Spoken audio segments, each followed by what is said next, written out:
Good morning साथियों। इस video में हम 26 सितंबर से जुड़े हुए बिल्कुल महत्वपूर्ण जो है करंट अफेयर क्या करने वाले हैं, तो बिल्कुल कवर करने वाले हैं जो सभी प्रकार की परीक्षाओं के लिए महत्वपूर्ण होगी। इसमें कुल 20 एमसीक्यू करंट अफेयर लिए गए हैं, तो बिल्कुल आप सभी से निवेदन है कि वीडियो को बिल्कुल जो है कंप्लीट जरूर देखा जाए। करंट अफेयर के एमसीक्यू जितने भी कवर कराए जा रहे हैं बिल्कुल आप सभी के लिए महत्वपूर्ण होगी, वीडियो को कंप्लीट देखें। चलिए पहले प्रश्न की बात कर लेते हैं। तो प्रश्न है कि भारत की पहली त्रिसेवा अकादमिक प्रौद्योगिकी संगोष्ठी निम्न में से किस शहर में शुरू की गई है? तो ध्यान रखें, यह जो शुरू हुई है नई दिल्ली में हुई है। बी ऑप्शन राइट हो जाएगा। बिल्कुल यह संगोष्ठी जो है तीनों सेनाओं यानी कि थल, वायु और नौसेना से जो है जुड़े अकादमिक जो है संस्थानों और शोधकर्ताओं को एक मंच पर जो है लाने के उद्देश्य से आयोजित की गई है। और इसका जो मुख्य उद्देश्य था, लक्ष्य जो है रक्षा क्षेत्र में जो है नई तकनीकी और नवाचार को प्रोत्साहित करने के उद्देश्य से ये आयोजित किया गया है। आगे बात करते हैं। तो सेकेंड क्वेश्चन है कि अहमदाबाद नगर रेलवे स्टेशन किस राज्य में स्थित है जिसका नाम हाल ही में बदलकर अहिल्या नगर कर दिया गया है? तो ध्यान रखें, यह जो है महाराष्ट्र में है। कहाँ पर है? महाराष्ट्र में। ऑप्शन नंबर सी बिल्कुल राइट हो जाएगा। ध्यान रखें, अगर बात करें इसके बारे में तो इसका नाम जो है बदला गया है और अहिल्या नगर कर दिया गया है। स्टेशन का नाम भी अहिल्या नगर कर दिया गया है। बिल्कुल जगह के नाम के साथ साथ स्टेशन का नाम भी हो गया है, जो कि अहिल्याबाई होलकर की स्मृति में रखा गया है। अगले प्रश्न की बात करें तो वर्ष 2025 में प्रोजेक्ट विजयक का 15वां स्थापना दिवस किसके द्वारा मनाया गया है? तो ध्यान रखें, यह जो है मनाया गया है किसके द्वारा जो है बिल्कुल पूछा जा रहा है, तो सीमा सड़क संगठन के द्वारा। ऑप्शन नंबर बी राइट हो जाएगा। बिल्कुल बी ध्यान रखना है। और इस संचालन की सीमा जो है, इसका जो है संचालन सीमा सड़क संगठन BRO करता है, तो ध्यान रखें। अगले प्रश्न की बात करें तो लगातार 3 बार महिला बैलन डी'ओर पुस्तक जीतने वाली पहली महिला खिलाड़ी कौन बनी है? लगातार 3 बार बात यहाँ पे की जा रही है, तो उनका नाम जो है Aitana Bonmati. Option number C हो जाएगा, एटाना बोनमाटी। बिल्कुल ध्यान रखना है, यह जो है उपलब्धि महिला फुटबॉल के लिए जो है बड़ी उपलब्धि जो है मानी जाती है और मानी जा भी रही है। बिल्कुल ध्यान रखिएगा। आगे बात करें 5 नंबर है कि रेशम विकास के लिए सर्वश्रेष्ठ राज्य पुरस्कार किस राज्य को दिया गया है? तो यह जो है दिया गया है आंध्र प्रदेश को। ऑप्शन नंबर बी राइट हो जाएगा। बिल्कुल बी ध्यान रखना है। आंध्र प्रदेश को जो है रेशम उत्पादन गुणवत्ता और किसानों को जो है दी गई आधुनिक तकनीकी के कारण यह सम्मान मिला है। अगले प्रश्न की बात करें तो संयुक्त राष्ट्र ने वैश्विक सतत सीमा बोर्ड की भारतीय मूल की पहली महिला अध्यक्ष किसे नियुक्त किया गया है? तो इसमें जो है नियुक्त किया गया है अमिता चौधरी को। किसको? बिल्कुल अमिता चौधरी को। ऑप्शन नंबर ए राइट हो जाएगा। बिल्कुल ये ध्यान रखना है, जो कि सतत बीमा नीतियों को जो है बढ़ावा देने के लिए संयुक्त राष्ट्र बोर्ड का नेतृत्व जो है इन्हें सौंपा गया है। स्टूडेंट, अगर आप जो है UPSI की जो है तैयारी करना चाहते हैं तो उसकी तैयारी भी आप हमारे चैनल पर कर सकते हैं। बिल्कुल सिलेबस वाइज जो है MCQ कवर कराए जा रहे हैं, जो भी आपका सिलेबस दिया गया, इसलिए चैनल को ज़रूर सब्सक्राइब कर लीजिएगा, जिससे कि नोटिफिकेशन आपको मिलती रहेगी प्रत्येक वीडियो का।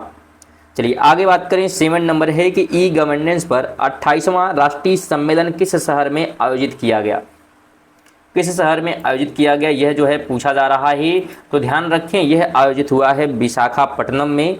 ऑप्शन नंबर सी हो जाएगा। बिल्कुल सी जो है ध्यान रखना है। और इसमें जो है केंद्र और राज्य सरकारों के जो है विशेषज्ञों ने जो है भाग लिया है। 8 नंबर प्रश्न है कि अजरबैजान ग्रांड प्रिक्स 2025 का खिताब किसने जीता है? तो यह जो खिताब जीता गया है मैक्स जो है वेर स्टैपन के द्वारा। ऑप्शन नंबर बी बिल्कुल राइट होगा। बी आपको ध्यान रखना है कि रेड बुल रेसिंग टीम के जो है ड्राइवर मैक्स वेर स्टैपन ने जो है शानदार प्रदर्शन करते हुए यह रेस जीती है। वे वर्तमान में F1 चैंपियनशिप के दावेदार भी हैं। अगले प्रश्न की बात करें तो कौन सा देश अमेरिका द्वारा H1B वीज़ा पर कार्रवाई के बाद वैश्विक प्रतिभाओं को आकर्षित करने के लिए के वीज़ा शुरू करेगा? तो यह जो है शुरू करने का जो काम करेगा चीन करेगा। ऑप्शन नंबर सी हो जाएगा, बिल्कुल सी ध्यान रखना है। 3 नंबर है कि कृषि प्रौद्योगिकी में नवाचार के लिए मैत्री 2.0 नामक क्रॉस इनक्यूबेशन पहल भारत और किस देश के बीच शुरू की गई है? तो यह जो है शुरू की गई है भारत और ब्राज़ील के बीच में। बी ऑप्शन राइट हो जाएगा, दूसरा देश ब्राज़ील हो जाएगा, बिल्कुल ध्यान रखना है। इसलिए अगर आप जो है ग्रुप डी की तैयारी करना चाहते हैं तो बिल्कुल उसकी तैयारी भी आप हमारे चैनल के माध्यम से कर सकते हैं। पूरा सिलेबस जो है ख़त्म किया गया है ग्रुप डी का। आप चैनल पर विजिट करके जो है सिलेबस वाइज सिलेबस खत्म कर सकते हैं। साथ में मॉक टेस्ट भी प्रोवाइड की गई है और रेगुलर जो है इंपॉर्टेंट प्रश्न अभी भी आ रहे हैं रात 8 बजे और बिल्कुल आपके पेपर तक जो है आने वाले हैं। तो बिल्कुल आप लोग इस उम्मीद में देखिए पेपर नहीं, क्योंकि अभी भी नोटिफिकेशन क्या है जारी किया गया है कि बिल्कुल आप सभी जो है अपना ऑनलाइन जो है स्टेटस जो है फॉर्म का चेक कर सकते हैं। ये नोटिफिकेशन जो है जारी कर दिया गया ग्रुप डी के द्वारा। तो बिल्कुल ग्रुप डी जो है सीरियस है और पेपर जो है कराने के मूड में बिल्कुल जो है दिख रहा है। तो बिल्कुल आप तैयारी बंद मत करिए, ग्रुप डी की तैयारी आप कंटिन्यूअस करते रहिए। तो बिल्कुल आप जुड़ जाइएगा चैनल से, जिससे आपकी तैयारी बेहतरीन हो जाएगी। चलिए 11 की बात करें हम। हाल ही में राष्ट्रीय विराम चिन्ह दिवस कब मनाया गया? तो विराम चिन्ह दिवस की बात यहाँ पे करेंगे तो यह जो है 24 सितंबर को मनाया गया है। ऑप्शन नंबर सी बिल्कुल राइट हो जाएगा, विराम चिन्ह दिवस की बात करेंगे तो। अगला प्रश्न है कि हाल ही में विश्व बॉलीवुड दिवस कब मनाया गया? तो विश्व बॉलीवुड दिवस की अगर हम बात करते हैं तो यह जो है सेलिब्रेट किया गया है, बिल्कुल बताने का प्रयास करिएगा। राइट ऑप्शन क्या होगा, कब मनाया गया है हाल ही में विश्व बॉलीवुड दिवस की यहाँ पे बात की जा रही है। चलिए स्टूडेंट, यहाँ पे बात हो रही थी हमारी कि हाल ही में जो है विश्व बॉलीवुड दिवस कब मनाया गया है। तब बिल्कुल राइट ऑप्शन जो है 24 सितंबर हो जाएगा, यानी कि ए ऑप्शन हो जाएगा। 24 सितंबर को विश्व बॉलीवुड दिवस सेलिब्रेट किया गया है। आगे बात करते हैं तो हाल ही में राष्ट्रीय महिला स्वास्थ्य और फिटनेस दिवस कब मनाया गया? तो यह भी सेलिब्रेट किया गया है 24 सितंबर को ही। ऑप्शन नंबर ए राइट हो जाएगा, 24 सितंबर को राष्ट्रीय महिला और फिटनेस दिवस मनाया गया है। 14 है हाल ही में अंतर्राष्ट्रीय आयु विविधता दिवस। आयु विविधता की बात हो रही है, जैव विविधता की बात नहीं हो रही है। तो यह जो है सेलिब्रेट हुआ 24 सितंबर को, ऑप्शन नंबर ए हो जाएगा। लेकिन अगर जैव विविधता पूछता है तो 22 मई ध्यान रखना है, अगर जैव की बात करेगा तो। ठीक है, जैव विविधता दिवस ध्यान रखिएगा। अगले प्रश्न की बात करेंगे तो हाल ही में सीडीएस जनरल अनिल चौहान ने कहां पर पहली त्रिसेवा अकादमिक प्रौद्योगिकी संगोष्ठी का उद्घाटन किया है? तो इसका उद्घाटन जो है नई दिल्ली में हुआ है। ऑप्शन नंबर सी राइट हो जाएगा। किसने किया है? तो अनिल चौहान ने। इसलिए अगर आप जो है इन प्रश्नों का पीडीएफ प्राप्त करना चाहते हैं तो पीडीएफ आप हमारे टेलीग्राम से ज्वाइन कर सकते हैं। लिंक आपको डिस्क्रिप्शन में मिल जाएगा, बिल्कुल फ्री है टेलीग्राम को ज्वाइन करके पीडीएफ को प्राप्त करना। आगे बात करते हैं 16 नंबर है कि हाल ही में सरकार PMUY के अंतर्गत कितने अतिरिक्त LPG कनेक्शन प्रदान करेगी? तो कितने जो है बिल्कुल प्रदान करने वाली है, ये जो है पूछा जा रहा है।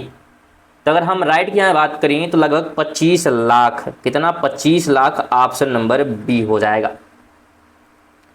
अगला प्रश्न है कि हाल ही में मेलायलिन लेवन ने 40 वर्षों में महिलाओं की 400 मीटर दौड़ में सबसे तीव्र दौड़ कर कौन सा पदक जीता है?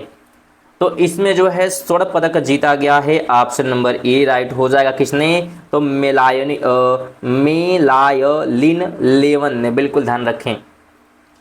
आगे बात करते हैं तो हाल ही में भारतीय स्केटर अनीश राज ने चीन में 2025 में होने वाले विश्व चैंपियनशिप में ऐतिहासिक कौन सा पदक जीता है?